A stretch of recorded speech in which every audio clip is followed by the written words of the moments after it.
Hola, buenos días. Bienvenidos a este segundo día de la Jornada Virtual de Actualización en Psicología 2021. El día de hoy nos es muy grato recibir en nuestra universidad y en nombre de la misma, le damos la más cordial bienvenida a presenciar esta conferencia de forma virtual que tiene como por objetivo abonar a la profesionalización y a la actualización de los conocimientos en psicología de investigación. El día de hoy les comparto la trayectoria profesional de nuestro expositor. Él es profesor investigador adscrito al Instituto de Neurociencias del CUCBA en la UDG.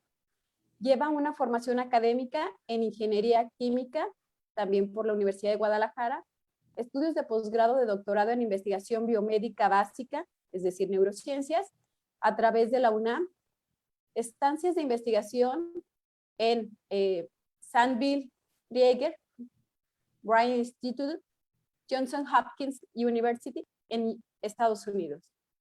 Ha mantenido también estancias de investigación en la Alemania y es nivel 2 del SNI. Ha hecho una producción científica de más de 32 publicaciones indexadas.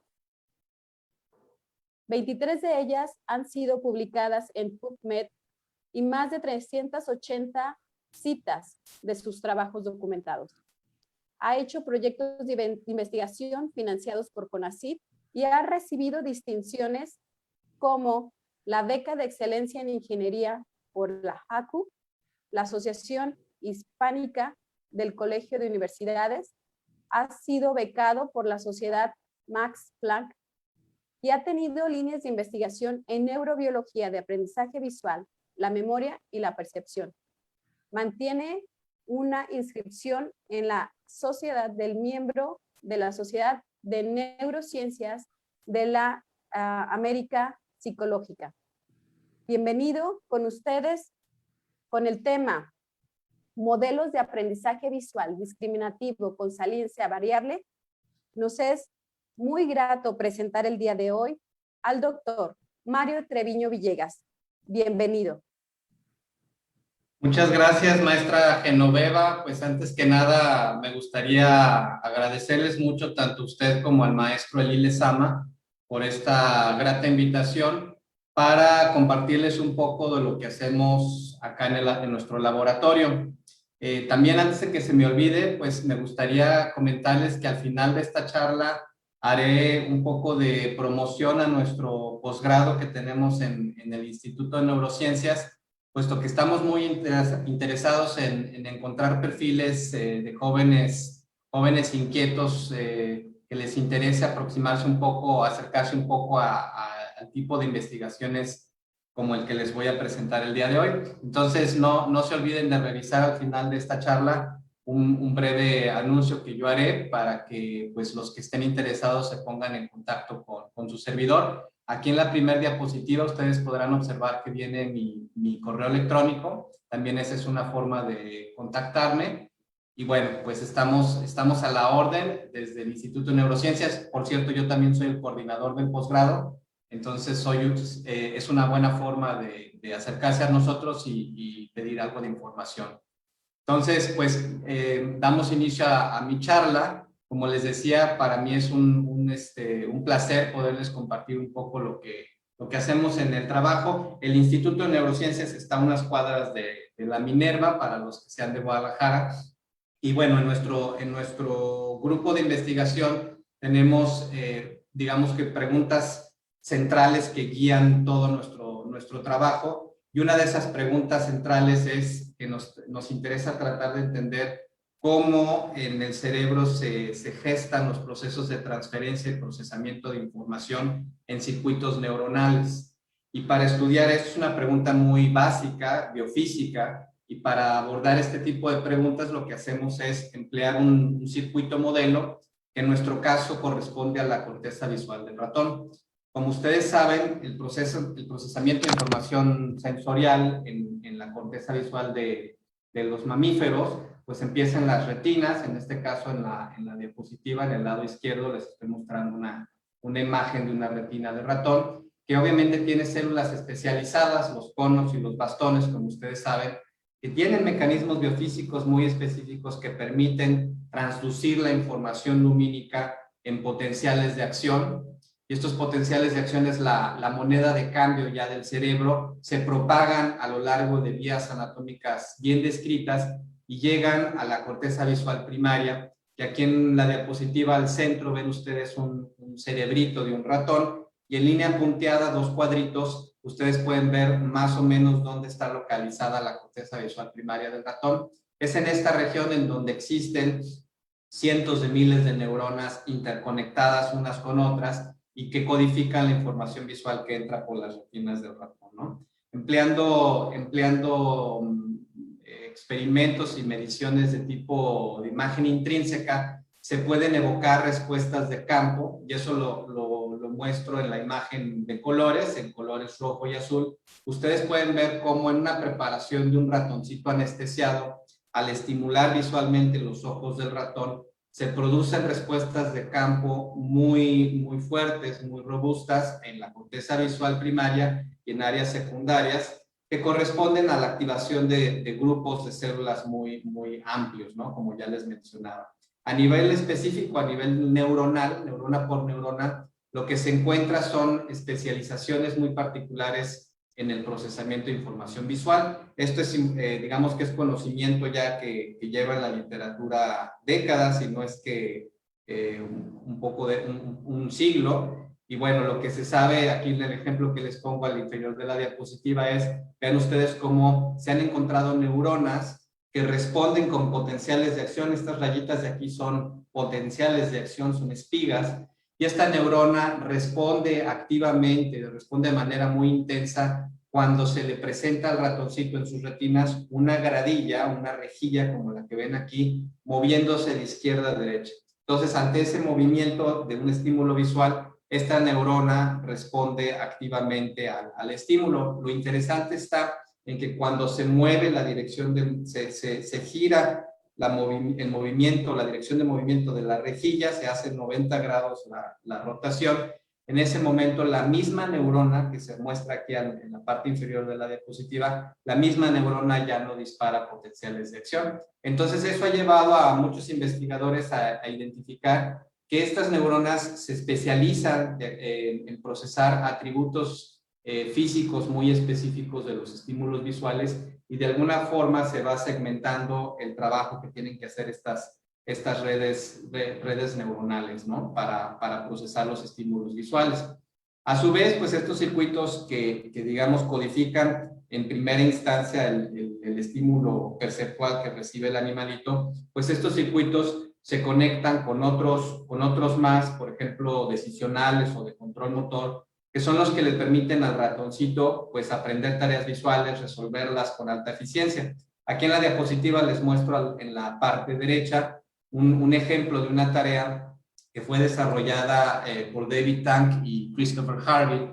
Son investigadores de universidades de prestigio como Harvard y Princeton, y ellos crearon este sistema de realidad virtual en donde, como ustedes podrán observar, el ratoncito está sostenido de su cabecita y está caminando en una esfera de plástico que está flotando sobre una cama de aire, de tal suerte que cuando el ratoncito camina hacia adelante, pues la esfera se mueve, y ese movimiento de la esfera se utiliza para generar una transformación de la imagen visual que se está proyectando frente al ratón. Es decir, es un sistema de realidad virtual, pero lo bonito es de que este tipo de sistemas pues permiten abordar preguntas muy elaboradas, como estudiar, por ejemplo, cómo es que el ratón a través de la locomoción controla el flujo de información visual que recibe y cómo puede guiar su conducta, ¿no? Entonces, como podrán ustedes apreciar en la parte superior de la diapositiva, yo puse un diagrama, un circuito que se cierra con ese eslabón, ¿no? Tenemos una entrada que es en las retinas, tenemos un procesamiento de información perceptual que se da en corteza visual primaria y secundarias, y de ahí se propaga esta información a circuitos decisionales y motores que le permiten al animalito guiar su conducta. Entonces, son este tipo de abordajes los que nos interesan a nosotros, y tenemos otros también, los combinamos con otras técnicas. La siguiente diapositiva les muestro un ejemplo del tipo de aparatos que utilizamos en mi laboratorio, en donde estamos aquí visualizando una torre de registro. Son sistemas de 32 canales que permiten a través de una craniotomía insertar electrodos muy delgaditos a la corteza visual del ratón. Este dispositivo pesa a lo máximo 2 gramos, es como un sombrerito que carga el ratoncito sobre su cabeza y pues le permite moverse de manera libre y de tal suerte nosotros estudiamos su actividad neuronal mientras el animalito resuelve tareas conductuales, ¿no? Otro tipo de tareas que empleamos en nuestro laboratorio, voy a cambiar la diapositiva, y que nos sirven mucho para acotar el rango dinámico, digamos, de las capacidades motoras y conductuales que los ratoncitos pueden hacer, pues son este tipo de tareas conductuales como las que les muestro aquí, en donde consisten, esto es una prueba de agudeza visual, por ejemplo, que consiste en emplear una tarea dicotómica, son un par de estímulos, como ustedes pueden apreciar es una rejilla en el lado izquierdo y una pantalla gris en el lado derecho. Y el ratón o a los ratones se les entrena para que aprendan a discriminar un estímulo de otro. Uno es condicionado, en este caso es la rejilla, y la pantalla gris no recibe ninguna recompensa, ¿no? Entonces los ratoncitos aprenden esta tarea y como ustedes pueden apreciar, una cosa interesante que ofrece este arreglo es que en el momento en que la frecuencia espacial de las rejillas que se están empleando aumenta, es decir, hay más barritas en el estímulo visual, pues en ese momento la tarea de discriminación se vuelve cada vez más difícil, ¿no? Se vuelve más compleja.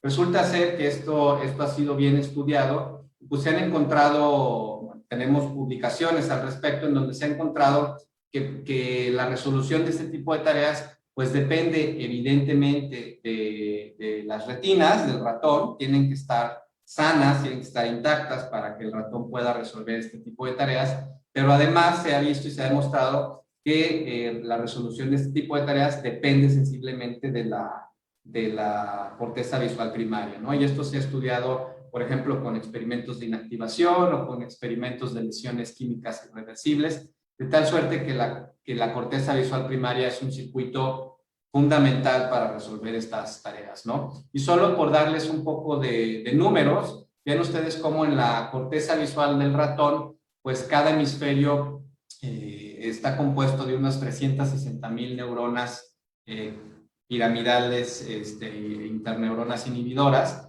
mientras que en los humanos, para tener la comparativa, pues tenemos unos 70 millones de neuronas por hemisferio de corteza visual primaria, ¿no? Entonces, pues obviamente es un modelo experimental más sencillo que el humano, pero aún así tiene cientos de miles de neuronas especializadas para procesar estos estímulos, ¿no? A lo largo de esta presentación del día de hoy, yo les voy a hablar tan solo de experimentos que abordan este tipo de aproximaciones conductuales, ¿no? Experimentos conductuales, y yo esperaría que en otra ocasión más adelante el maestro Eli nos invite a compartirles un poco más de lo que estamos haciendo a nivel de los registros electrofisiológicos. Algo notable de este tipo de tareas conductuales es que para poderlas llevar a cabo es necesario primero entrenar a los ratones. Es decir, si yo agarro un ratón novato y lo pongo en una de mis tareas perceptuales, pues no va a saber qué hacer. Es necesario primero entrenarlos para que después, una vez entrenados, podamos ya probar sus capacidades perceptuales, ¿cierto? Entonces, de esa noción surgen puntos básicos muy importantes que les quiero mencionar. Son criterios que se deben de cumplir para poder hacer estas pruebas. El primero, y que está aquí representado en el diagrama del lado izquierdo, pues es que evidentemente para poder entrenar a los animalitos con cualquier estímulo, pues ese estímulo tiene que ser discriminable para que el ratoncito pueda aprender la tarea. Es decir, si el ratón no discrimina el estímulo a entrenar, pues no lo podemos entrenar con ese estímulo. Entonces, primero se requiere que el estímulo sea discriminable.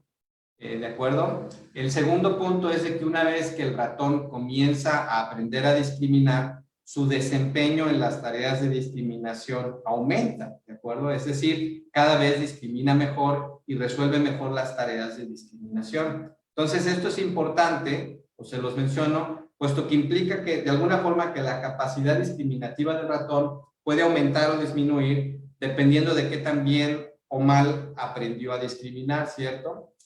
Esto nos lleva a sospechar de que pudiera haber dos procesos que pudieran ser quizás separables en este proceso perceptual que yo estoy mencionando. Por un lado tendríamos el proceso de aprender a discriminar, ¿no? Ese sería un proceso de aprendizaje puro como tal. Y por otro lado tendríamos el proceso de discriminación. La pregunta es si estas dos entidades pues interactúan o son interdependientes una con la otra, ¿no? Entonces, para darles o abundar en este ejemplo, aquí les muestro a continuación cómo es que probamos estas capacidades, ¿no? En el diagrama, en el panel A, les estoy mostrando un dibujito, un diagrama de un laberinto trapezoidal de dos opciones, en donde el ratón, como ya habíamos mencionado, tiene que aprender, en este caso, a nadar hacia el estímulo condicionado, que es una rejilla, puesto que abajo de ese estímulo existe una plataforma transparente que le permite escapar del agua, ¿no? Entonces, una vez que entrenamos a los ratones en esta tarea, podrán observar ustedes en el panel B cómo su desempeño en la tarea aumenta de manera drástica desde el azar, que es 50% de respuestas correctas, hasta casi la perfección, casi el 100% de respuestas correctas, de tal suerte que los ratoncitos se vuelven expertos en resolver estas tareas, ¿no? Es impresionante realmente observar cómo estos procesos ocurren y bueno, ocurren en el lapso de pocos días. Digamos, en 2 semanas puede uno caracterizar estas curvas de aprendizaje. Y evidentemente una vez que ya aprendieron la tarea, ya que son excelentes en resolverla aquí en el panel B, pues podemos ahora sí probar sus capacidades discriminativas. En el panel D lo que les estoy mostrando es resultados para un ratón, en estos puntos blancos, cómo su tasa de respuestas correctas cae drásticamente al momento de incrementar la frecuencia espacial de los estímulos visuales. Como ya les había comentado, al aumentar la frecuencia espacial, lo que estamos haciendo es incrementar el número de barritas del estímulo visual, ¿no? Entonces se vuelve cada vez más difícil discriminar ese estímulo de una pantalla gris. Entonces, como ustedes pueden apreciar, ahí con esa caída en el desempeño, lo que podemos hacer es caracterizar los límites de las capacidades visuales de ese ratón, ¿de acuerdo? En qué momento ya no es bueno en resolverlo. Aquí en la línea punteada estamos identificando el valor al cual el desempeño del ratoncito corresponde al 75% de respuestas correctas y usualmente o tradicionalmente en la literatura es ese valor el que se toma como referencia para identificar las capacidades o la agudeza visual de los ratones, ¿no? En el panel E, lo que les estoy mostrando es una gráfica de grupo, ya en los puntos negros, cómo toda una población de ratones, en este caso son 15, que tienen un patrón muy prototípico en su curva de visión, ¿no? Y cómo va cayendo ese desempeño visual conforme aumentamos la frecuencia espacial, ¿no? Entonces, pues estos son el tipo de tareas que se emplean y como ya les dije, tenemos que entrenar primero a los ratones para después probarles sus capacidades discriminativas. Y obviamente cuando uno ve esto en el laboratorio, prácticamente todos los alumnos e investigadores que les he mostrado este tipo de tareas en el laboratorio, pues todos nos quedamos maravillados de las capacidades visuales de los animalitos, ¿no? Entonces, obviamente esto a nosotros nos llevó a preguntarnos si los ratones serían capaces de discriminar o de procesar estímulos que fueran un poco más complejos que las barritas que les mostré, ¿no? Porque finalmente las barritas pues, son estímulos extremadamente sencillos. Entonces, para ello lo que yo hice fue dar ese paso hacia adelante, digamos, y tomé por ahí imágenes de internet. En este caso les estoy mostrando una pintura que probablemente muchos de ustedes conocen, es de Henri Matisse, de su colección de jazz. Y pues el chiste está en que estas imágenes pueden ser transformadas. Les quitamos los colores porque los ratones no distinguen colores.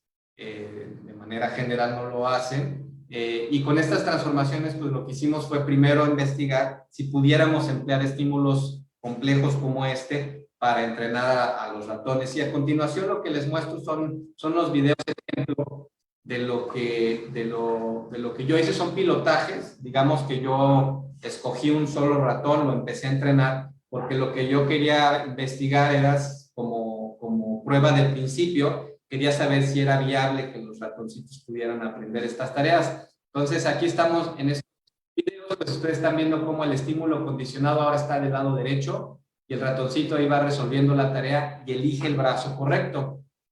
Son varios ejemplos para que ustedes más o menos se den una idea del tipo de tareas que usamos. Aquí también muy interesante cómo el ratoncito tuvo acceso perceptual al estímulo de la izquierda y después eligió el brazo correcto a la derecha, ¿no? El último video de ejemplo que les traigo es uno de mis favoritos. Van a ver por qué. Pongan mucha atención en lo que sucede. Aquí el estímulo correcto está a la izquierda. El ratón se mete al brazo incorrecto, a la derecha, pero corrige, ¿se dan cuenta? Corrigió pronto, corrigió muy pronto una vez que detectó que el brazo y que el estímulo no era el correcto. Voy a volver a reproducir el video. Vean cómo nada hacia el brazo derecho, ahí detecta que está equivocado y se mete al brazo correcto, ¿no? Entonces yo utilizo mucho este ejemplo con mis alumnos para explicarles y enfatizarles cómo hay, digamos que en la vida hay de errores a errores, ¿no? Puede haber errores garrafales, errores pequeños. Si se fijan en este caso del video que les mostré, pues el ratón comete un pequeño error, ¿no? Se mete al brazo equivocado, pero corrige rápidamente, ¿no? Entonces, ¿eso qué nos está diciendo de manera empírica? Pues nos está diciendo que en la forma en la que los ratones resuelven la tarea y cometen errores, se puede evidenciar mucho del proceso de aprendizaje al cual ya fueron sujetos, ¿no? Entonces, depende obviamente de los experimentadores que ahondemos en esos parámetros, que ahondemos en esas variables para investigar si podemos detectar procesos de aprendizaje en los errores, ¿no? Entonces, a nivel de los estímulos, pues una vez que nos dimos cuenta que podíamos emplear este tipo de imágenes más complejas, lo que hicimos fue implementar algoritmos que nos permiten medir y comparar la similitud entre pares de imágenes, y estos algoritmos pues son métricas de calidad de imágenes que derivan del ámbito del estudio de imágenes que ustedes ya conocen, como por ejemplo son algoritmos que son empleados para comprimir imágenes, fotografías. Hay un formato de compresión que todo el mundo conoce que es JPG, por ejemplo. Y el chiste está en que estos algoritmos lo que permiten también es comparar la similitud entre dos imágenes. Por ejemplo, la foto original y la versión comprimida en JPG, pues el resultado debe de ser dos imágenes con peso distinto, peso de memoria, ¿no? En la computadora, pero altamente similares para que pueda funcionar como algoritmo de compresión, ¿no? Entonces, lo que hicimos nosotros fue tomar prestados esos algoritmos de la literatura e implementarlos para analizar la similitud entre imágenes que nosotros empleamos en nuestras tareas. Aquí en el ejemplo que les pongo en la diapositiva, pues pueden ustedes apreciar cómo cuando medimos la similitud entre el caballito y la cruz, pues nos da un valor de 0.04, es una similitud baja, ¿de acuerdo? Y cuando medimos la similitud entre la crucecita y la hojita de maple, pues pueden ustedes apreciar cómo la similitud es más alta. Y evidente es más alta porque también hay más sobreposición de píxeles, ¿no? Son dos figuras que tienden a ser más similares unas con la otra. De tal suerte que con este tipo de instrumentos, pues nosotros podemos, ahora sí que medir qué tan similares o distintas son pares de imágenes, y eso nos puede servir como referencia para hacer nuestros experimentos perceptuales, ¿de acuerdo? Entonces, la siguiente diapositiva les muestro cómo creamos nuestra base de datos de imágenes. Hay una foto de uno de mis fotógrafos favoritos, Helmut Newton, un fotógrafo de Berlín, y cómo lo que hicimos fue emplear estas imágenes, las transformamos primero a escalas de grises, las llevamos a la computadora. En la computadora encontramos el centro de masa de la imagen, lo pusimos al centro de la pantalla y después, a través de una serie de algoritmos recursivos, lo que hicimos fue rescalar el tamaño de la imagen hasta que el número de píxeles blancos y píxeles negros de la imagen fueran aproximadamente el mismo. Es decir, 50% píxeles blancos, 50% píxeles negros. ¿Y eso por qué lo hicimos? Pues porque nos interesaba generar una base de datos de estímulos que produjeran la misma cantidad de luz a la hora de ser proyectados en las pantallas. ¿Por qué? Porque se sabe que los ratones son expertos en utilizar todo tipo de señales para resolver las tareas. Entonces, si nosotros hubiéramos creado una base de datos de imágenes que tuvieran distintas luminancias, lo más probable es que los ratones hubieran utilizado esa información lumínica para elegir al estímulo condicionado, ¿de acuerdo? Sin embargo, lo que nosotros queremos abordar en nuestro estudio no es la capacidad de los ratones de detectar información lumínica, sino ahondar o explorar las capacidades de los ratones de detectar información estructural de los estímulos empleados, ¿no? Entonces, con este artilugio que les estoy mencionando, nosotros pudimos construir nuestra base de datos y esta matriz de colores que ven ustedes aquí, estos puntitos, pues corresponde a las similitudes de una base de datos de 1000 y tantas imágenes que construimos para poder abordar nuestras preguntas de investigación, ¿no? Entonces, una vez que ya tuvimos esta base de datos, lo que hicimos fue elegir un estímulo visual discriminativo basándonos en su excentricidad respecto a la población. Ustedes ven aquí en ese punto negro, digamos que es un estímulo muy excéntrico respecto al resto de estímulos empleados, y ese fue el que elegimos para entrenar a nuestro grupo de ratones. Obviamente, si comparamos la similitud de ese estímulo respecto al resto de las imágenes empleadas, pueden ustedes ver en la figura aquí que estoy mostrando al centro, cómo las similitudes pues corresponden a una población heterogénea, ¿no? No lo controlamos, no tenemos control de la similitud de imágenes, puesto que nosotros las bajamos de internet.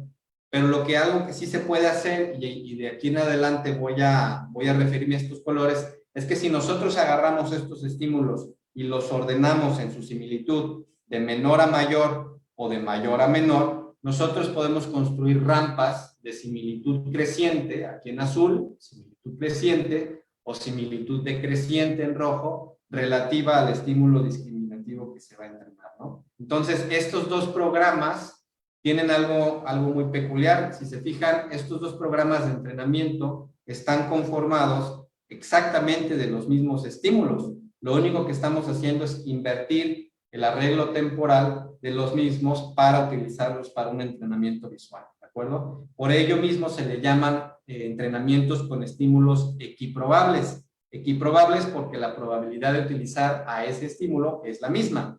Va a surgir en algún momento del entrenamiento. Entonces, con esos estímulos, pues son como probamos los entrenamientos que les mostraré más adelante. Y aquí en el lado derecho de la diapositiva solamente les muestro la distribución de luminancias de los estímulos empleados, de los estímulos visuales, para que ustedes aprecien cómo en realidad es una distribución muy cerrada, muy pequeñita, de tal suerte que sí nosotros podemos asumir que nuestros estímulos son isoluminantes y las diferencias que hay entre uno y otro son completamente estructurales. Entonces, ya con estas cartas puestas sobre la mesa, nosotros podemos ahora sí ya ahondar en nuestro planteamiento del problema. Y déjenme les cuento, aquí ustedes pueden ver en estas imágenes curvas de aprendizaje clásicas o formas de curvas de aprendizaje clásicas que se conocen ampliamente en la literatura. Todo el mundo sabe que cuando un estímulo condicionado se mantiene fijo, las tasas de aprendizaje van a incrementar con la discriminabilidad. Es decir, si hacemos que un estímulo sea más discriminable, pues la tasa de aprendizaje va a ser mucho más grande para ese grupo, ¿de acuerdo? Entonces, eso pues ya se sabe. Sin embargo, lo que no está claro es cómo los ambientes abiertos, ¿no? En la naturaleza sabemos que las condiciones no son fijas como en el laboratorio. En la naturaleza las condiciones son altamente variables, los estímulos perceptuales también. Entonces, la pregunta que nosotros nos hicimos fue, ¿cómo es que la discriminabilidad variable y las capacidades de aprendizaje de los ratones interactuarían para producir una salida conductual particular, ¿no? En particular, o de manera más precisa, lo que nosotros sospechamos es que el signo de las pendientes de los cambios de similitud durante el aprendizaje debería de tener un impacto profundo sobre las curvas de aprendizaje de los ratones y de los animalitos que nosotros probamos, ¿no? Entonces, hicimos los experimentos y les muestro a continuación un poco de esos resultados.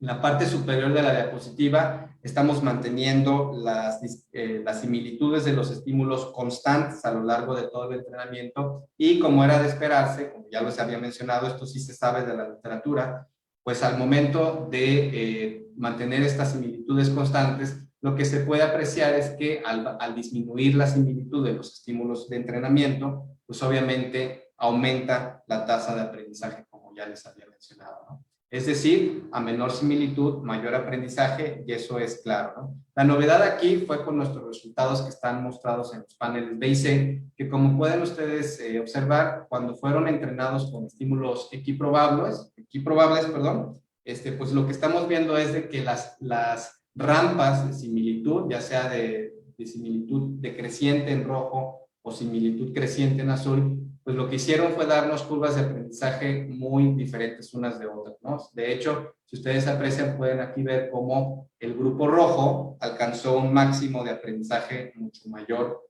que el grupo azul. Entonces, esto ya nos está diciendo que en efecto los ordenamientos de los estímulos durante el entrenamiento fueron cruciales para determinar o para influenciar estas curvas de aprendizaje.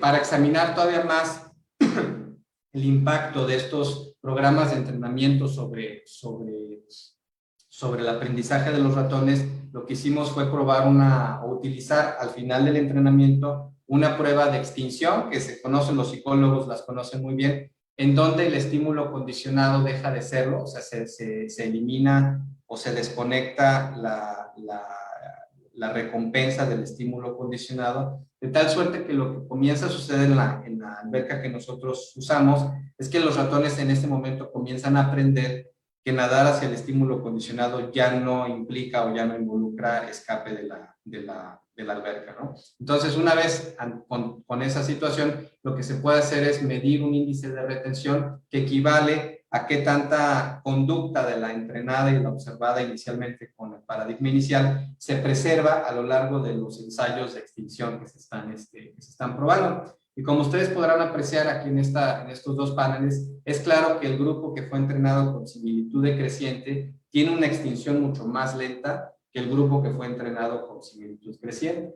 Entonces, aquí nuevamente, a través de estas pruebas que hicimos posteriores al entrenamiento, lo que estamos encontrando de manera muy clara es que estos grupos de ratones pues, probablemente aprendieron cosas distintas. Durante el entrenamiento, sus curvas de aprendizaje fueron distintas, y posterior al entrenamiento, sus curvas de extinción también fueron distintas, ¿no? Entonces, podemos estudiar cómo esto, pues, estas son, digamos que, métricas que estamos haciendo a partir de sus elecciones, de los ratones, si son elecciones correctas o incorrectas, y ustedes saben, pues, que esa es una discretización de la conducta muy drástica. La conducta de los animales, en realidad, va mucho más allá de las elecciones dicotómicas.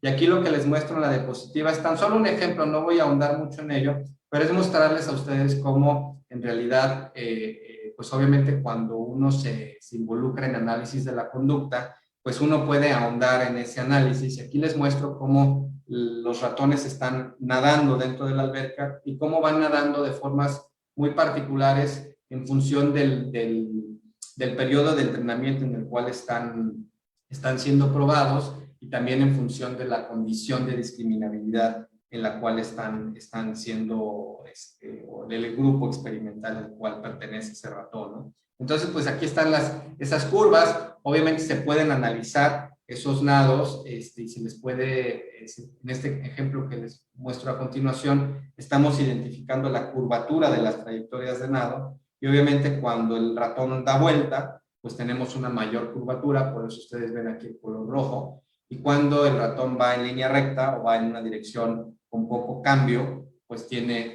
un color,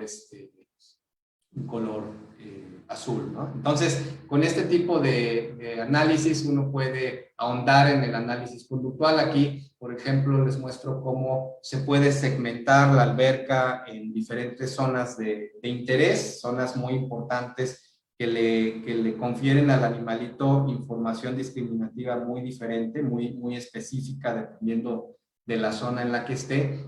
Y con análisis matemático, este se llama aprendizaje de máquina, se pueden empezar a identificar estrategias distintas de solución de los ratoncitos al momento de resolver estas tareas, ¿no? ¿A dónde voy?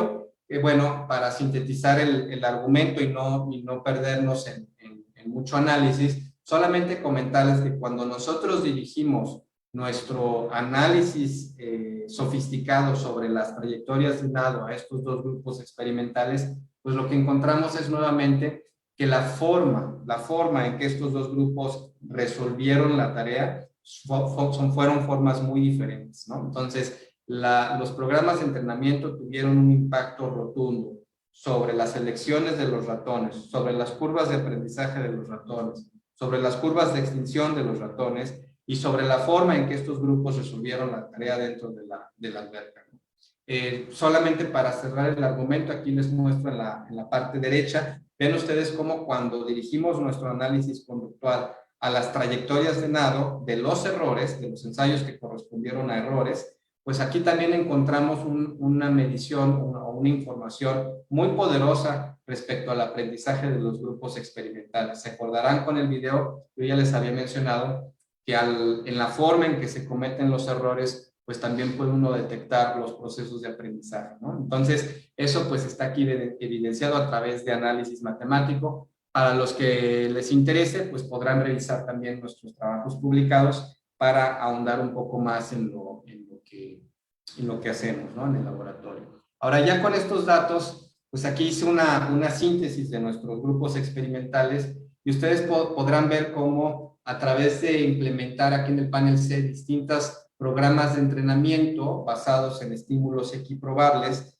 lo que hicimos fue entrenar esos grupos de ratones y caracterizar sus curvas de aprendizaje. Entonces fueron curvas de aprendizaje muy particulares y pues nuestro estudio encontró diferencias importantes a nivel conductual, solo que nos faltaba algo, una exploración más muy interesante para la literatura, digamos, para la investigación de procesos de aprendizaje, y era el hecho de investigar si estas curvas de aprendizaje que les estoy mostrando en el panel D pudieran ser descritas desde la perspectiva de las teorías de aprendizaje asociativo clásicas que se conocen en la literatura. Y desde esa perspectiva, pues la pregunta que nos hacemos es si esas teorías pueden explicarnos bien lo que está sucediendo en nuestros experimentos, ¿de acuerdo? Entonces, para ello, les comento un poco, estos son modelos que se conocen en la literatura ya desde hace décadas, desde los años 50.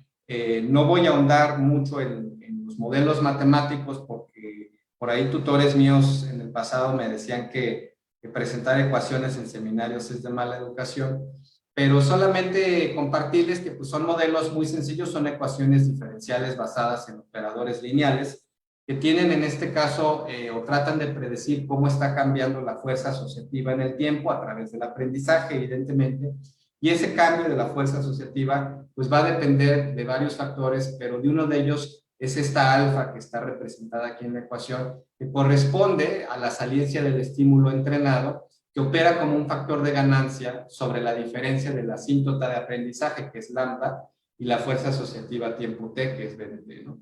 Entonces, esa alfa, la saliencia, pues es un parámetro crítico, como ya les dije, es un factor de ganancia. Si aumentamos la saliencia, si aumentamos alfa, pues el aprendizaje es mayor. Si disminuimos alfa, el aprendizaje es menor. Digamos que eso es lo que ya hemos mencionado durante esta charla, ¿de acuerdo? Algo importante mencionar es que estos modelos pues asumen usualmente que esa saliencia, la saliencia del estímulo, representa una cantidad fija del estímulo condicionado, usualmente asociada a los atributos físicos del estímulo, ¿no? Entonces, cuando un estímulo, por ejemplo, no se puede discriminar, pues su saliencia es cero. Si el estímulo comienza a ser cada vez más llamativo, pues su saliencia aumenta, ¿no? De acuerdo a esa descripción. Desde esa perspectiva, la contribución de los estímulos discriminativos al aprendizaje pues, debería de ser fija y exclusivamente mediada por la saliencia del estímulo, desde esa perspectiva teórica que les estoy mencionando. Sin embargo, ha habido una serie de trabajos en la literatura, también trabajos que ya llevan muchos años con nosotros, en donde se ha mencionado, se ha sugerido, y esto también probablemente para ustedes sea algo muy natural pensarlo así, pues se ha encontrado, se ha sugerido que, por ejemplo, el aprendizaje respecto a un estímulo dado depende mucho de qué tanta atención le prestemos al estímulo y también depende de nuestra preexposición a estímulos similares, idénticos o similares al estímulo entrenado. De tal suerte que lo que podríamos pensar es que una posibilidad interesante es que el aprendizaje discriminativo involucre también cambios dinámicos en la saliencia de los estímulos.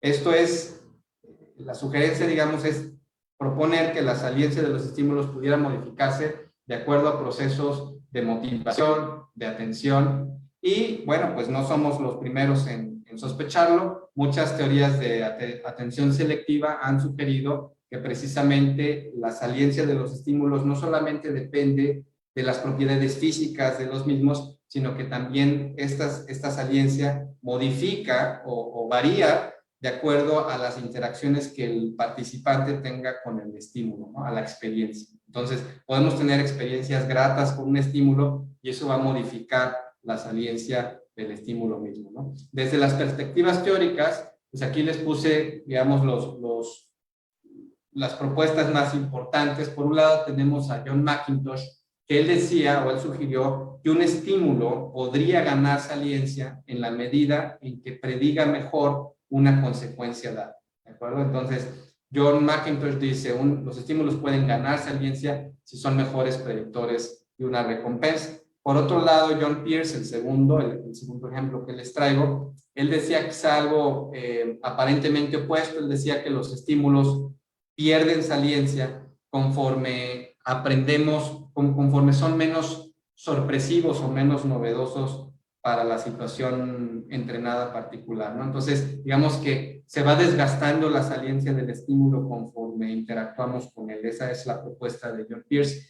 Y finalmente aquí les pongo una foto de Mark Hasselgrove, que fue estudiante de John Pearce, y él junto con otro investigador llamado John Esber, ellos propusieron un modelo híbrido. Dijeron, quizá podamos combinar las dos visiones, la de McIntosh con la de Pearce, de tal suerte que ellos proponen que la saliencia de los estímulos sensoriales perceptuales podría ser representada como una suma de dos componentes. Un componente efectivo, la saliencia efectiva, que depende exclusivamente de las propiedades extrínsecas del estímulo perceptual, las propiedades físicas del estímulo perceptual, y por otro lado un componente de saliencia adquirida que estaría dado por esas interacciones que estamos hablando, ¿no? Cómo el participante, al interactuar con el estímulo entrenado, procesa su forma de vincularse con ese estímulo, ya sea a la alza o a la baja, ¿no?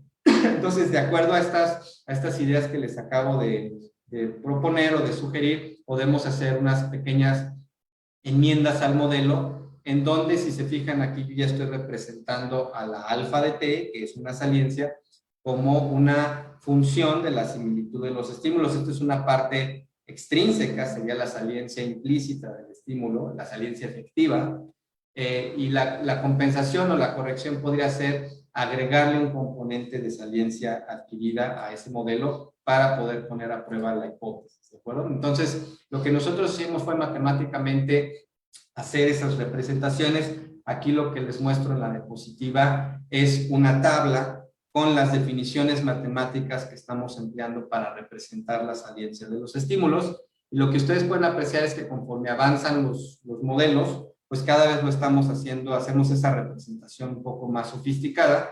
Partimos, por ejemplo, el modelo 1 representa la saliencia como una constante. Ya habíamos visto que esa es, digamos, la postura clásica de las teorías de aprendizaje asociativo, que la postura es la saliencia se mantiene constante.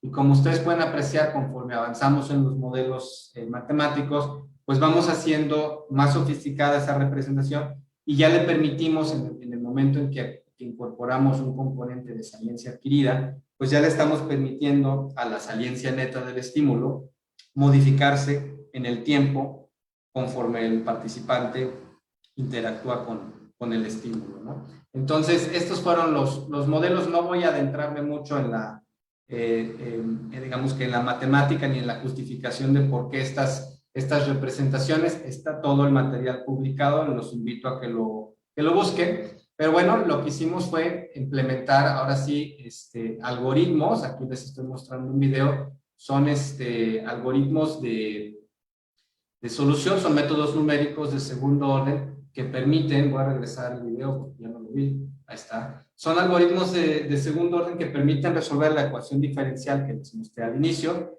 y que va optimizando gradualmente los parámetros del modelo para hacer una mejor aproximación. Ustedes en puntos negros en este diagrama lo que están viendo es un dato experimental, son las curvas de aprendizaje, y la línea roja, lo voy a regresar, la línea roja es la aproximación del modelo, ¿no? Entonces, obviamente, cuando la línea roja pasa cerca de los puntos negros, pasa más cerca, pues eso quiere decir que el modelo matemático predice mejor lo que sucedió empíricamente en los experimentos, ¿no? Entonces, esa es la idea, y si se fijan, pues aquí es una combinación muy bonita entre las matemáticas, las ecuaciones diferenciales, los métodos numéricos y los experimentos conductuales, ¿no? Entonces, empleando esas aproximaciones, pues ya hicimos nuestros ajustes, y aquí en el primer diagrama les muestro cómo cuando la representación de la saliencia fue basada en una constante, podrán ustedes apreciar cómo las líneas rojas pasan, pues hacen un ajuste de los datos observados, pero no es el mejor ajuste. Ustedes estarán de acuerdo que muchos elementos se pierden aquí. Hay diferencias entre la observación experimental y el modelo propuesto. Obviamente, para comparar qué tan bien o mal están siendo estos ajustes, una cosa que se puede medir obviamente son los errores residuales dados entre los datos y el modelo. Y aquí en el panel de colores, en rojo, ustedes pueden ver cómo estamos representando con colores, estamos representando esos errores. Obviamente, colores cálidos involucran errores altos, y colores que tienden al azul, pues involucran errores pequeños. Entonces, por lo pronto, el primer modelo, pues es un modelo que hace lo mejor que puede con lo que tiene, digamos, y nos da este resultado. En el momento en que probamos nuestra siguiente representación, en este caso la saliencia, la estamos haciendo una función lineal de la similitud de los estímulos empleados, podrán ustedes apreciar cómo es notable la mejora en el ajuste matemático que estamos haciendo de nuestras curvas de aprendizaje. Evidentemente ahí pues lo que se ve es cómo ese ajuste al modelo nos está dando una mejor capacidad predictiva de lo que sucedió en nuestros experimentos. Continuamos con nuestros ejemplos. Acá tenemos un modelo todavía más sofisticado. Recuerden ustedes que yo probé varias representaciones de saliencia. Entonces, en este caso tenemos una representación no lineal de la saliencia, ya es una función no lineal. Y en el cuarto ejemplo les muestro cómo ya tenemos una combinación de saliencia efectiva en azul más saliencia adquirida en verde, y cómo ahí tenemos todavía una mejora aún más notoria de los ajustes matemáticos que estamos encontrando para las curvas de aprendizaje, ¿no? Entonces, para poder comparar el desempeño de los modelos, porque finalmente ustedes estarán haciendo la pregunta, ¿cuál es el mejor modelo, no? Esa es la pregunta natural e intuitiva para todos los investigadores que estamos abordando este tipo de preguntas. ¿Cuál es el mejor modelo? Y para poder hacer la comparación entre ellos, desgraciadamente no podemos utilizar nada más los errores del modelo matemático respecto a la observación. ¿Y por qué no puede ser así? Puesto que los distintos representaciones matemáticas que empleamos tienen diferentes parámetros de libertad. Entonces, cuando uno incorpora más parámetros de libertad a un modelo matemático, obviamente eso le confiere más flexibilidad, más adaptabilidad para predecir una observación dada. Y pues eso, naturalmente, le permite al modelo hacer un mejor trabajo de ajuste, ¿de acuerdo? Entonces la comparación no sería justa, por ejemplo, cuando tomen por ejemplo este modelo en el panel D, tiene la C1 como un parámetro de libertad, tiene la N1, la C2, la N2, ahí ya van 4, ¿no? 1, 2, 3, 4 parámetros de libertad. Si regresamos al ejemplo del panel A, pues ahí solamente hay un parámetro de libertad. Entonces sería injusto hacer esa comparación. Afortunadamente, también métodos matemáticos, a través de un criterio que se conoce como criterio de información de Akaike, es posible, ahora sí, tomar esos errores entre errores predictivos que ya medimos anteriormente y normalizarlos. Digamos que ahora sí podemos comparar peras con peras a la hora de hacer esta transformación de información de Akaike, y pudimos comparar los cuadrados de los errores haciendo ya esta compensación. Una vez que le hicimos, lo que hicimos fue identificar cuál fue el mejor modelo, y aquí en los pesos de Akaike, en el panel B, ya estamos representando esa capacidad predictiva normalizada para modelos, y de tal suerte que lo que encontramos fue que el modelo 4 fue el mejor, el más poderoso, perdón, para hacer la descripción de nuestros datos experimentales. ¿Cuál es ese modelo 4? Pues precisamente fue ese modelo en el cual permitimos que la saliencia pudiera ser representada por un componente de saliencia efectiva más un componente de saliencia activa. Entonces, pues eso, digamos, es una evidencia muy fuerte a favor de la propuesta de Esper y Hasselbrock. Como yo ya les había dicho, ellos en un artículo de revisión sugerían que quizá la saliencia podría tener esta representación dual, ¿no? Entonces, el mejor modelo fue ese, y pues ya teniendo ese modelo identificado, lo que hicimos fue unas simulaciones en la computadora con el modelo óptimo, ¿de acuerdo? Y lo que hicimos fue generar un programa de entrenamiento basado en dos épocas. En la época inicial, lo que estamos haciendo es modificar la saliencia de los estímulos, y en la segunda mitad del entrenamiento, si ustedes se fijan, lo que estamos haciendo es mantener ambas condiciones constantes. Entonces, lo que estamos haciendo es tratar de comparar o tratar de identificar si estos entrenamientos distintos en su trayectoria, pero homólogos en los estímulos empleados. Si se fijan, estos siguen siendo entrenamientos equiprobables. No quiero perderlos en mi descripción. Voy a hacer una simplificación de lo que les estoy explicando para mantenernos todos en sintonía. Imagínense ustedes que yo estuviera hablando de un programa educativo para primaria en donde tenemos distintos libros, o un libro, y el libro tiene 10 capítulos. Aquí lo que estamos diciendo es, estamos probando el entrenamiento que se produce al leer el libro del capítulo 1 al capítulo 10, o viceversa, al leer el libro del capítulo 10 y en reversa al capítulo 1, ¿no? Entonces, los capítulos del libro son los mismos, el libro es el mismo, y lo único que estamos haciendo es modificar el ordenamiento temporal del entrenamiento empleado. Entonces, empleando esta simplificación de lo que estamos haciendo, espero que todos estén conmigo, lo que estamos explorando aquí es efectivamente si esa trayectoria de entrenamiento produce en nuestro modelo predictivo diferencias importantes en las variables de aprendizaje, y en efecto fue lo que encontramos. Sin ahondar mucho, solamente les muestro cómo aquí en el panel G lo que estamos encontrando ya en la fase posterior al entrenamiento es que estos dos grupos, que fueron entrenados con saliencias crecientes o decrecientes, pues nos dan como resultado unas diferencias fundamentales entre uno y otro, ¿no? Entonces, obviamente, pues ya sugerí ahorita con mi ejemplo cómo pudieran surgir naturalmente la pregunta si estas observaciones que yo les estoy mencionando tuvieran una aplicación directa al aprendizaje en humanos.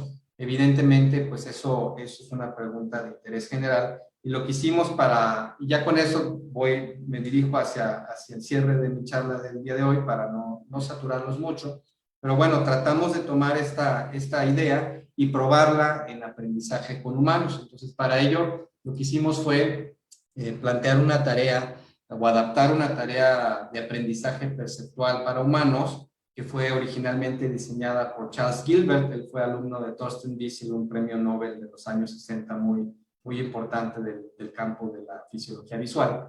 Y bueno, esta tarea de Charles Gilbert está diseñada para gestar, para producir aprendizaje perceptual. Eso de aprendizaje perceptual es pues todo aquel tipo de aprendizaje que se da en un marco de percepción y que proviene de interactuar con el mismo estímulo una y otra vez, ¿no? Es en la medida en que el aparato perceptual se vuelve cada vez mejor en resolver una tarea visual dada, ¿no? Entonces, la tarea que él diseñó y que nosotros adaptamos consiste en detectar la presencia o ausencia de un objeto embebido en una serie de distractores. El objeto clave o el objeto entrenado es este sistema o este elemento, este sistema de tres palitos, que aquí está representado en verde. Son 3 rayitas, son rayitas muy pequeñas que por cierto, por su tamaño, involucran el campo receptivo de una sola neurona en corteza visual del humano. Entonces es un estímulo pequeñito, muy localizado. Y la tarea, como ya les decía, consiste en que a la hora de que le presentamos a los participantes humanos el estímulo condicionado embebido en un arreglo de distractores, el humano, el participante, nos tiene que decir si el estímulo está presente o no está presente en ese arreglo de distractores. Obviamente, a la hora de probarlo, todos nuestros estímulos visuales son de color blanco. Aquí yo los estoy representando en verde para que lo puedan identificar visualmente, ¿no? Entonces, esta es la tarea que, grosso modo, que empleamos, con la bondad de que se pueden hacer 1000 ensayos al día. Y lo que hicimos fue tomar un grupo de participantes y entrenarlos durante 10 días. Fueron semanas, una semana de la semana 1, fueron 5 días, la semana 2, otros 5 días. Los entrenamos a lo largo de esos 10 días e identificamos cómo fue cambiando su capacidad perceptual durante el entrenamiento. Obviamente, aquí un punto importante, vean ustedes cómo a la hora de diseñar los distractores, pues podemos hacer que los distractores sean más o menos parecidos al estímulo entrenado. Entonces, en la medida en que el distractor se parece más al estímulo entrenado, esa tarea es mucho más difícil de resolver. Y cuando los estímulos, cuando los distractores son más diferentes, son muy diferentes al estímulo entrenado, esa es una tarea más fácil de resolver. Entonces, si se fijan en la síntesis, en la generación de los distractores, nosotros tenemos un control paramétrico muy fino para poder controlar la dificultad perceptual de la tarea a lo largo del entrenamiento. Pues precisamente con ese artilugio lo que nosotros hicimos fue crear nuestras rampas de aprendizaje muy similares a las que les mostré ya para los ratones. Y pues estamos usando aquí el mismo código de colores. La rampa azul involucra una similitud creciente entre estímulo y distractores. La rampa roja involucra una similitud decreciente. Y entrenamos a estos dos grupos de humanos. Y la primera observación que encontramos fue que, en efecto, pues las curvas de aprendizaje, en el panel de lo pueden ustedes ver, las curvas de aprendizaje fueron drásticamente diferentes una de la otra, y fueron consistentes con lo que encontramos con los ratones, ¿no? Entonces, para probar si estas diferencias pudieran ser descritas por los modelos de aprendizaje asociativo, repetimos nuevamente nuestra aproximación de ajustes matemáticos, como ya les mostré anteriormente. Hicimos nuestras mediciones, comparamos los diferentes ajustes de saliencia para nuestras observaciones experimentales y encontramos nuevamente en este caso que el mejor modelo descriptivo es el modelo 6, que está basado en una saliencia dual, tiene un componente de saliencia efectiva más saliencia adquirida, de tal suerte que esta observación pues es consistente con lo que ya les mostré para los ratones. El mejor modelo predictivo es aquel que involucra esta representación dual de la saliencia, ¿no? Ahora, el aprendizaje perceptual produjo también otros cambios perceptuales, ¿no? Cambios en la capacidad de resolver la tarea muy importantes que vale la pena mencionar. El primero, algo que olvidé mencionarles, es que nuestro entrenamiento fue monocular, es decir, durante los 10 días de entrenamiento los participantes tenían un ojo tapado, de tal suerte que al terminar el programa de entrenamiento nosotros pudimos probar la función discriminativa a través del ojo no entrenado, ¿no? Entonces, lo que exploramos fue si el aprendizaje sucedió exclusivamente en el ojo entrenado o si la mejora que estamos encontrando después del training resultaba o se evidenciaba en ambos ojos, ¿no? Esta pregunta es relevante puesto que la falta de transferencia de aprendizaje interocular implicaría que el aprendizaje ocurrió en una zona donde la información no ocular todavía está segregada. Esto es importante porque los ojos, como ustedes saben, la información que llega a las retinas se mantiene segregada a lo largo de varios eslabones sinápticos y se empieza a entremezclar por primera vez en la corteza visual primaria del ratón. Entonces, perdón, del mamífero, ¿no?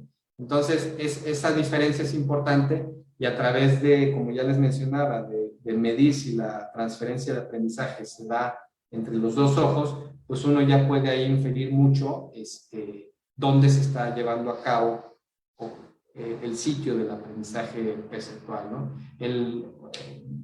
Dicho de otra forma, el hecho de que observáramos transferencia de aprendizaje entre los ojos, pues implicaría que el sitio en donde el aprendizaje ocurre ya involucra un entrecruzamiento de información de ambos ojos, ¿no? Bueno, entonces lo que nosotros encontramos fue que en efecto hubo una transferencia total de aprendizaje entre un sitio y otro, entre un ojo y otro, lo cual implica que el aprendizaje pues, no ocurrió en la retina, no ocurrió en estos sitios donde todavía está segregada la información, sino ya en un punto en donde está entremezclándose esta información. No solo eso, sino que encontramos también otros cambios notables inducidos por el aprendizaje perceptual. Como ustedes saben, los participantes al resolver estos ensayos pues tienen unos tiempos de respuesta para resolver cada uno de estos ensayos, y lo que nosotros encontramos es que los tiempos de respuesta y en particular las distribuciones de tiempos de respuesta fueron moduladas drásticamente tras el aprendizaje perceptual. Aquí lo pueden ver ustedes en el panel C. Con colores estamos representando las diferentes dificultades empleadas en los ensayos de prueba, y pueden ustedes apreciar cómo la forma de esta distribución cambia drásticamente solamente después del entrenamiento, pero no antes, ¿no? Entonces eso quiere decir que el entrenamiento perceptual que les estamos dando a los participantes está modificando, conforme ellos aprenden la tarea, pues eso está modificando la forma y el tiempo que ellos emplean para resolver cada uno de estos ensayos, ¿no? Entonces, estas distribuciones son asimétricas, como es evidente, son procesos dinámicos que presentan este tipo de sesgos. No pretenderíamos pensar que pudieran ser, por ejemplo, representadas por funciones gaussianas, sino que pues, son procesos, son distribuciones de otro tipo. Algunos autores las llaman o las conocen como distribuciones gamma o son procesos de Poisson, pero el punto aquí importante fue esa sensibilidad y cómo esa forma de las distribuciones cambió tras el aprendizaje perceptual. Para tratar de explicar esas distribuciones, hay un tipo de modelos de difusión que, como ustedes saben, los ingenieros siempre estamos tratando de explicar los fenómenos observados como una representación de un proceso dinámico. Entonces, hay unos modelos que se llaman modelos de muestreo secuencial, que aquí les ejemplifico, los cuales pertenecen a los modelos de difusión, y la idea es tratar de predecir la toma de decisiones y los tiempos de respuesta de manera conjunta.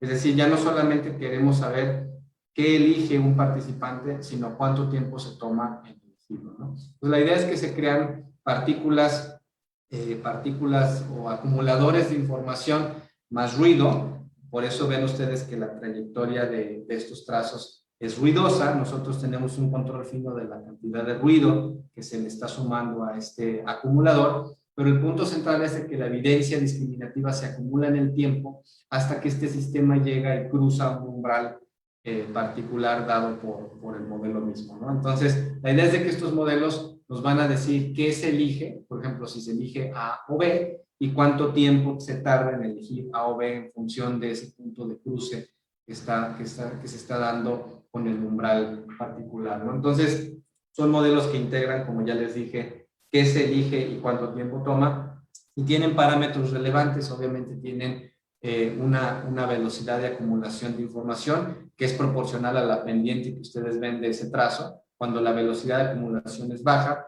pues vamos a ver que tarda más este sistema en llegar a un umbral. Cuando la velocidad es alta, va a llegar más rápido.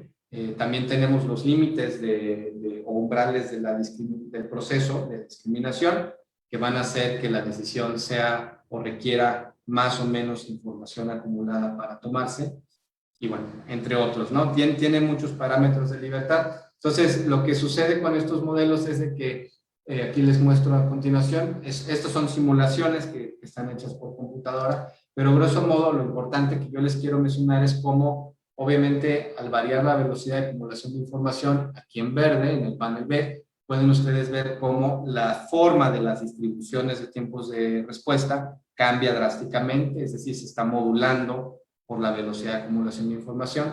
Y en rojo les muestro un ejemplo distinto. Ahí estamos variando otro parámetro, en este caso estamos modificando los umbrales de decisión, y cómo también al hacer esa modificación pues se observa un cambio importante de la forma de las distribuciones. Aquí lo importante a mencionar es que esos cambios no son homogéneos, ¿no? Fue muy particular la transición o el cambio que encontramos al modificar la velocidad de acumulación de información que cuando modificamos los umbrales de discriminación, ¿no? Entonces, aquí en los paneles E y F, de alguna forma estamos integrando esa observación para que quede un poco más claro. Insisto, pues quizás son muchos detalles para una charla de 1 o 2 horas, pero para todos aquellos que les interesa ahondar un poco más en este tipo de modelos descriptivos, pues los invito a que revisen la publicación original. Aquí, como yo les decía, lo importante para enfatizar es que este tipo de parámetros tienen un control muy diferencial uno del otro sobre lo que le hacen a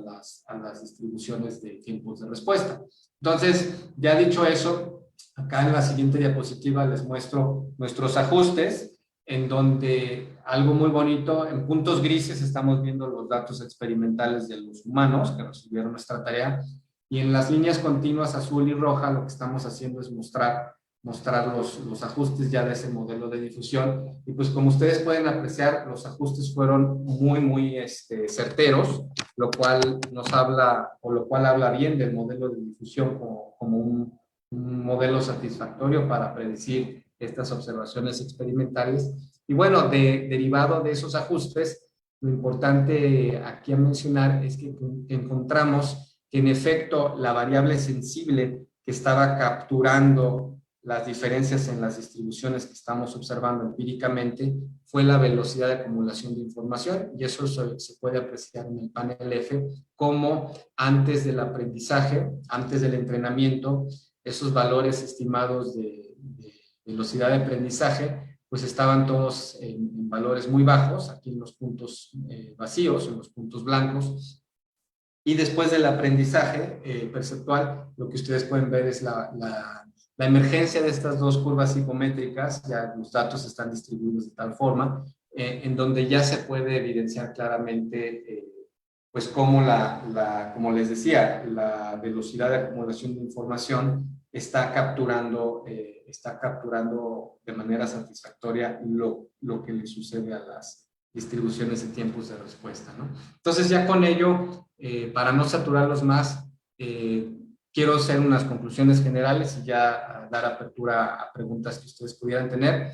Yo espero haberlos convencido a través de estos trabajos que bueno, por lo menos a través de estas aproximaciones matemáticas y conductuales, que el procesamiento de estímulos entrenados, tanto en los ratones como en los humanos, involucra una representación dinámica de los estímulos condicionados. Esto implica de alguna forma que la saliencia de los estímulos cambia con la experiencia, y eso a su vez puede tener un efecto importante sobre la discriminabilidad de los estímulos.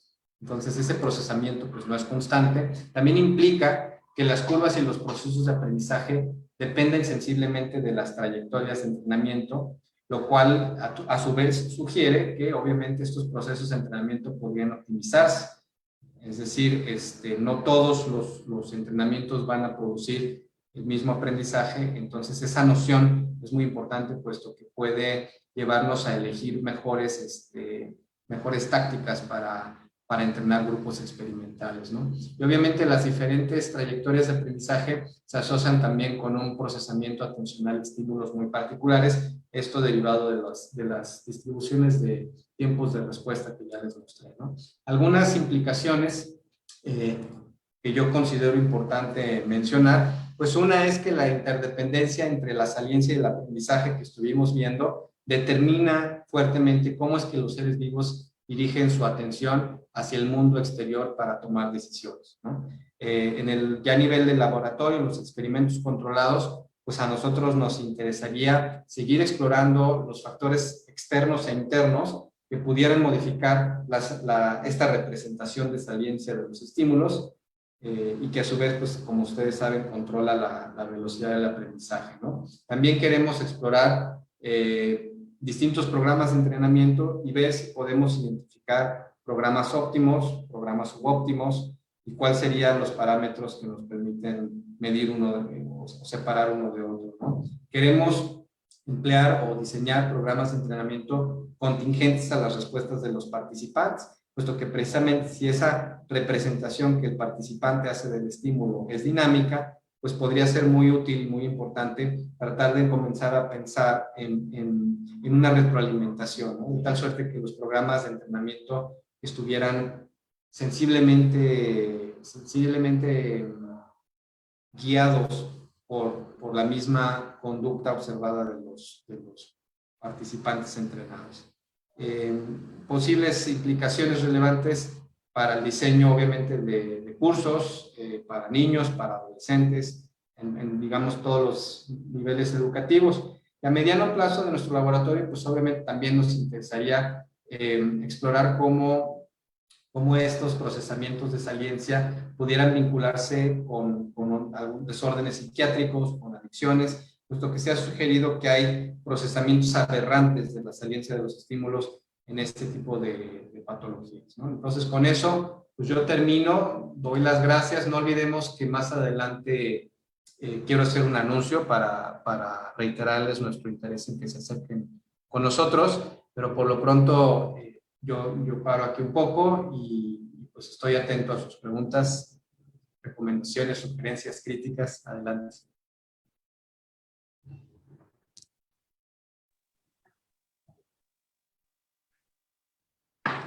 Sí, doctor.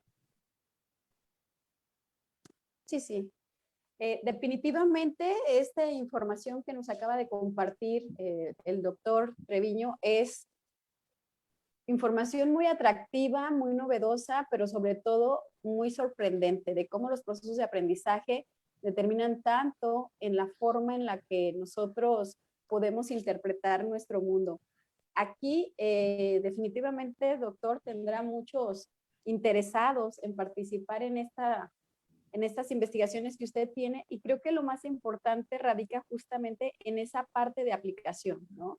Hacer estas aproximaciones nos permite también considerar en la parte operativa de la psicología a dónde me puede llevar a hacer modificaciones en los procesos de aprendizaje a niveles infantiles, adolescentes o adultos.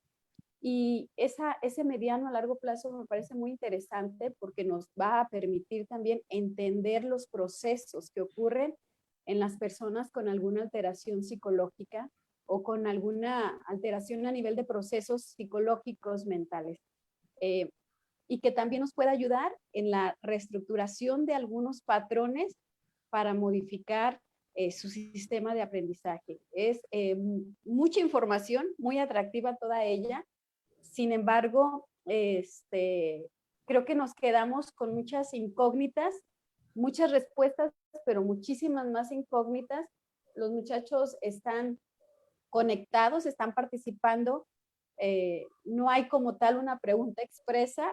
Creo que tiene que ver con la sorpresa del tipo de información que estamos recibiendo, pero definitivamente tenga por seguro que estos alumnos de la Universidad de Enriquez de León estarán convencidos e interesados en seguir contactándolo para ampliar la información que usted nos acaba de compartir e invitarlo, también invitarlo a formar parte de nuevas conferencias y nuevos estudios dentro de la universidad. Claro, a mí me gustaría comentar un punto que quizá es más cercano a todos nosotros, el hecho de que, o sea, digamos que estos resultados y abordajes que les mostré el día de hoy, pues hacen evidente un elemento crucial para todos los seres humanos, el hecho de que dos personas distintas difícilmente van a percibir de igual forma al mismo estímulo externo. ¿De acuerdo? Porque aquí lo que estamos comentando a través de estos experimentos meticulosos es cómo al final del día la trayectoria de interacción del participante, el ratoncito del humano, con el estímulo, modificó la representación del estímulo, ¿no? Entonces, eso hace que cada persona diferente tenga una representación distinta, ¿no? Y que esa representación es dinámica, está cambiando. Entonces, para mí eso me maravilla. Obviamente, llega al campo de la psicología. Yo no soy, como ustedes saben, yo no soy psicólogo de formación, pero sé que las implicaciones de lo que les estoy diciendo pueden ser profundas, obviamente ya en los campos que ustedes abordan, ¿no? Entonces, obviamente, yo sé que fue mucha información para un seminario, no es el interés saturarlos, pero que a mí yo quería que se dieran una idea general del tipo de abordajes que hacemos por acá. Y obviamente ustedes en Google pueden poner mi nombre, poner Google Scholar, por ejemplo, y les va a salir una lista de publicaciones. Podrán encontrar de manera gratuita todos estos artículos que yo recorrí el día de hoy. Y pues podrían ahí ustedes también adentrarse un poco en estas ideas y estos conceptos, ¿no? Algo que quizá falta o una pregunta que yo esperaría de una comunidad de neurofisiólogos, yo sé que ustedes son psicólogos, están en una fase formativa, pero obviamente la pregunta del millón que nos estamos haciendo en el laboratorio es si esto que yo les estoy mencionando el día de hoy tiene un correlato neuronal medible, fáctico, que se pueda encontrar a nivel de circuito cerebral, ¿no? La apuesta es que sí, hay grupos experimentales que han mostrado unos datos muy bonitos que sugieren lo que les estoy mencionando, simplemente por darles el ejemplo. Las neuronas de estos circuitos perceptuales no responden de la misma forma al estímulo entrenado el día 1 del entrenamiento que el día 10 del entrenamiento. Van modificando su forma de responder y de procesar ese estímulo. Entonces, nuevamente, lo que se está aquí sugiriendo es de que estas representaciones son dinámicas, ¿de acuerdo? Y eso a mí me parece maravilloso. O sea, como usted decía, maestra, se crean más preguntas que respuestas, porque obviamente si las representaciones a nivel cerebral de los estímulos son dinámicas, pues entonces, ¿cómo le vamos a hacer para entender cómo se comunican las neuronas? ¿Cómo le vamos a hacer para entender cuál es el código neuronal? Si la representación es dinámica, el código neural, por ende, debería de ser también dinámico. Y entonces eso genera un problema matemático, analítico, complejo, ¿no? Para todos los que estamos interesados en tratar de entender el cerebro. Tratar de entender el cerebro, el comportamiento y al hombre en general, ¿verdad? Así es. Definitivamente, la conferencia del día de hoy ha sido muy ilustrativa, de mucho aprendizaje y sí, definitivamente de muchas preguntas. Por parte de la Universidad Enrique Díaz de León, doctor, no nos queda nada más que agradecer infinitamente su participación y me voy a permitir compartir, si me permite compartir pantalla. Claro.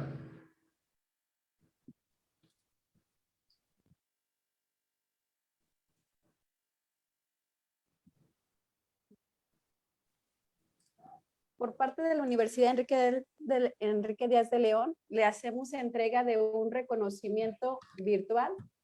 Este reconocimiento también se le hará llegar de manera electrónica a través de su correo.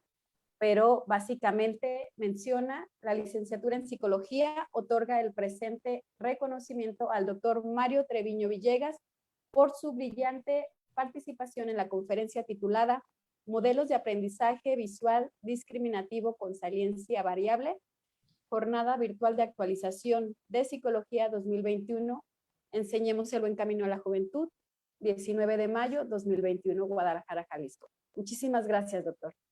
Muchísimas gracias, maestra Genoveva. No sé si me permitieran también compartirles una pantalla de internet para mostrarle a los muchachos, a los posibles interesados sobre nuestro posgrado. No sé si sea posible. Adelante, doctor. Gracias. Miren, chicos, solamente tengo que aquí recordar cómo hacerlo. Share screen. Ok. Entonces creo que ya estamos. Yo lo que hago aquí en mi pantalla en el explorador, voy a poner Instituto de Neurociencias, UDG, y eso, la primera liga que nos sale en el buscador, entro a esa liga, y ustedes aquí ya pueden ingresar a la página de nuestro instituto, y de manera importante, aquí abajo vienen dos subligas sobre o con información a la maestría y al doctorado en nuestro posgrado. En la actualidad tenemos abierta la convocatoria a la maestría para ingresar en enero del 2022. Entonces ahorita está abierta esa convocatoria, ustedes tendrían que dar clic aquí en esta liga y eso los va a llevar a nuestra página del posgrado. Aquí está tardando un poco en cargarse, pero bueno, aquí ya está la página de nuestro posgrado. Aquí en el apartado de maestría podrían ustedes entrar y aquí está la convocatoria vigente. Entonces, pues nada más es cuestión de que se acerquen un poco con nosotros. También pueden consultarle al maestro Eli sobre el contacto. Y bueno, pues estamos abiertos y atentos a sus inquietudes, a que se acerquen con nosotros. Yo creo que es una buena oportunidad continuar preparándose en este campo. Hay muchas líneas de investigación que ustedes pueden revisar con todo el tiempo del mundo aquí en la página del instituto. Y pues nada, estamos atentos a sus reportes, a que se acerquen con nosotros. Muy agradecidos por la invitación del día de hoy, maestra y Eli. Muchísimas gracias. Y pues ojalá nos vuelvan a invitar más adelante para mostrarles ya un poco, como les decía, nuestros resultados con actividad neuronal. Son abordajes experimentales, digamos que ortogonales a lo que les mostré el día de hoy. Pero bueno, pues ahí estamos avanzando, muy contentos de hacer nuestro trabajo desde México y de tener colegas como ustedes que pues vamos todos con una misma dirección. Qué bueno que se estén preparando y pues muchísimas gracias por la invitación, maestra. No sé si quede por ahí alguna otra duda. Claro que sí, doctor. Nada más reafirmar, esta es su casa. Claro que sí, la invitación queda abierta y el compromiso para nuevas acciones académicas donde usted pueda venir y seguir compartiéndonos todo ese conocimiento y ver de qué manera también nuestros alumnos puedan acercarse para tener mayor conocimiento de toda esta información. Por parte de la Universidad Enrique Díaz de León y la comunidad universitaria que formamos, le damos las gracias y concluimos con esto, la conferencia llevada por nombre Modelos de aprendizaje visual discriminativo con saliencia variable. Que pasen buena tarde. Muchas gracias, doctor. Hasta pronto. Gracias.